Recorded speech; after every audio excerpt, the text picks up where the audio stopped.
Je sais que la vie, c'est pas facile pour tout le monde. Je peux dire que là, moi, j'ai eu cette chance de tomber sur une famille d'accueil pareille. J'ai eu cette chance de tomber sur certains gens comme mes chefs, mes profs, qui étaient toujours là pour moi. Il y a des gens qui cherchent à avoir cette chance pour pouvoir avancer.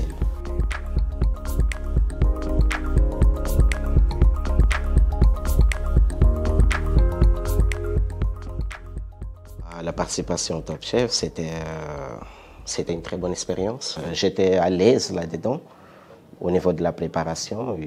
J'ai pris le risque et au final, ça a donné le bon résultat. J'ai eu les 5 étoiles.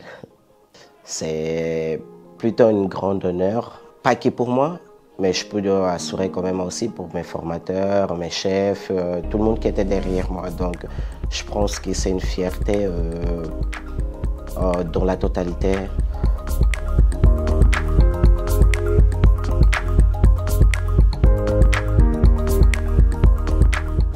On est à cette époque dans une génération de jeunes qui des fois n'arrivent pas à montrer ses motivations.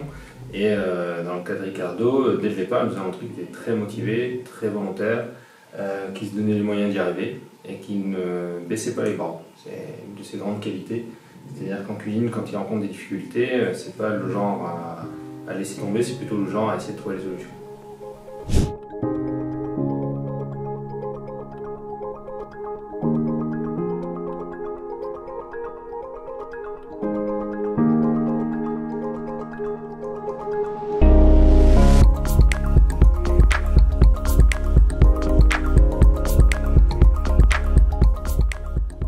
Je suis arrivé ici en France à l'âge de 14-15 ans et quelques temps j'ai habité dans un foyer pendant 2-3 mois. Malheureusement, ça va bien passé. J'étais obligé de repartir et c'est là que je me suis retrouvé dans une famille d'accueil et c'est considéré actuellement ma deuxième famille ici.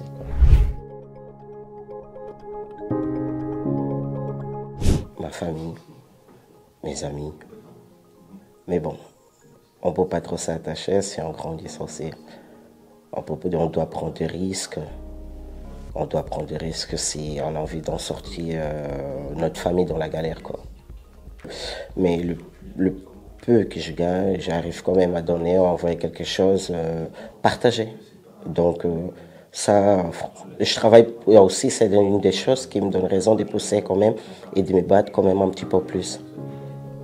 En fait, je travaille, je donne toujours le meilleur de moi-même pour avoir des résultats et en fonction de ces résultats, partager avec ma famille. Et ma mère, elle a toujours cru en moi. Et je me souviens d'un mot qu'elle m'avait dit avant de partir. Elle a répété ça devant mes frères que c'est lui qui peut-être... Non, elle n'a pas dit peut-être. C'est lui qui va changer votre avenir. Dit tous. Et je pense que c'est cette phrase qui a été gravée en moi et qu'à chaque fois que j'écoule, je peux dire comme ça, à chaque fois que j'écoule, c'est cette phrase qui vient en moi et qui me dit non, tu n'as pas le droit, tu dois y aller. Tu ne vas pas t'arrêter là, tu dois y aller, tu dois continuer. Et je continue.